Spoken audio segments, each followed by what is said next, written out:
Hey, I'm Donald Bell, CNET Senior Editor for Digital Audio and MP3, and today we're at the iPod event, the Apple launch event for the new iPod Touch. This is the Touch. It's very thin, very cool looking. It uses the same multi-touch touchscreen technology as the iPhone. It looks remarkably like a very thin version of the iPhone, actually.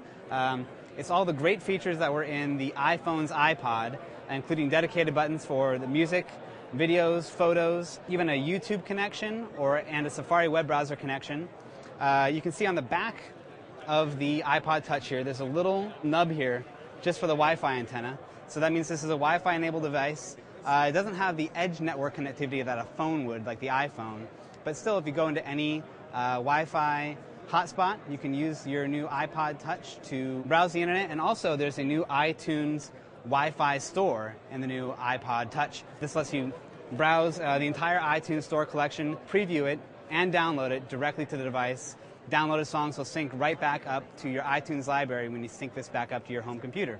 So it's very beautiful, very thin. Differences that will mark this from the iPhone is that you actually have a normal headphone connection jack on the bottom of the iPod Touch instead of the recessed headphone jack that was on the iPhone. You also don't have the built-in speakers that you would have found on the iPhone. We don't mind that, and we're definitely happy to see a normal headphone connection on this device. So the iPod Touch is going to be available in 8GB and 16GB capacities at $299 and $399 respectively. So that's the first look at the Apple iPod Touch.